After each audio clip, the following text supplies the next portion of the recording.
मोगरपाडा येथील शेतकऱ्यांच्या जमिनी मेट्रो कारशेडसाठी संपादित करण्यात आल्याची घोषणा झाली असली तरी येथील बाधित शेतकरी 2 वर्षापूर्वी मुंबईत सह्याद्री बंगल्यावर झालेल्या बैठकीत घेतलेल्या निर्णयावरती ठाम आहेत।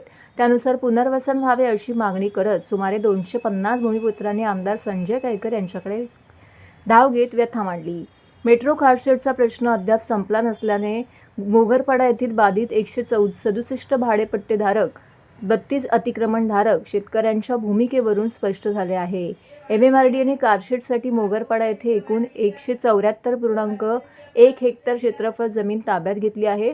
पट्टेधारक शेतकऱ्यांना त्यांच्या मूळ जमीन क्षेत्राच्या 22.5% भूखंड, अतिक्रमणधारकांना त्यांच्या मूळ जमीन क्षेत्राच्या 12.5% भूखंड देण्यात येणार असल्याचं प्राधिकरणानं जाहीर केलं आहे। मात्र या निर्णयाशी बाधित शेतकरी सहमत नसून ते 2 वर्षापूर्वी झालेल्या निर्णयावरती ठाम आहेत। 2022 साली मुंबई सह्याद्री येथे झालेल्या बैठकीत बाधित शेतकऱ्यांना तेथील जमिनी कायमस्वरूपी देण्याचा निर्णय घेण्यात आला होता। यावेळी अनेक निर्णय घेण्यात आले होते, त्यानुसारच मोबदला मिळावी अशी शेतकऱ्यांची मागणी आहे। मात्र भूसंपादन झाल्यानंतर शेतकरी हवालदिल झाले असून त्यांनी जनसेवकांचा जनसंवाद या उपक्रमामध्ये उपस्थित राहून आमदार संजय केळकर यांची भेट घेतली आहे आणि आपली बाजू मांडली आहे।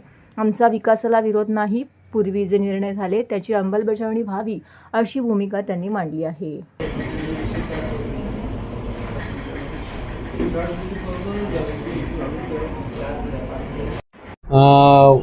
वर जी बैठक झाली त्या बैठकीमध्ये जे ठरलं त्या अनुषंगाने आम्हाला मिळालं पाहिजे एवढीच त्यांची रास्त आणि किमान मागणी आहे।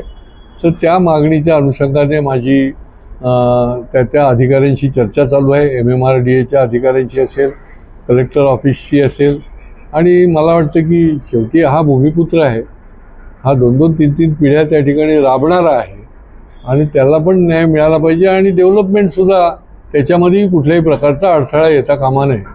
त्यामुळे हे काम एकीकडे चालूच आहे, परंतु यांच्या पण हक्काकरता या पुढच्या काळामध्ये बैठकीच्या माध्यमातून त्यांचा देखील प्रश्न निश्चितपणे सुटेल असा मला विश्वास आहे। शासनाने भूमिका घेतलेली आहे। माननीय मुख्यमंत्र्यांनी आणि दोन्ही उपमुख्यमंत्र्यांनी वेळोवेळी या संबंधातली आपलं शासन म्हणून म्हणणं देखील म्हटलेलं आहे आणि मराठीचा कुठेही त्याला दूर टाकलं जाणार नाही, मराठीचा दुरावा केला जाणार नाही, मराठीचा अवमान होणार नाही आणि मराठीलाच सर्वप्रथम प्राधान्य दिलं जाईल या भूमिकेमध्ये आम्ही देखील आहोत। त्याच्यामुळे मला वाटत नाही की मराठीला कुठे डावलण्याचा प्रश्न या महाराष्ट्रामध्ये हे आमचं कर्तृत्ववान सरकार असताना होईल असं कुठेही मला वाटत नाही। अबू आझमीला पहिले अटक केली पाहिजे। खरं तर अधिवेशन जवळ आलं की काही ना काहीतरी वादग्रस्त स्टेटमेंट द्यायची। आता मागच्या वेळेलाही अधिवेशनापासून त्याला अबू आझमींना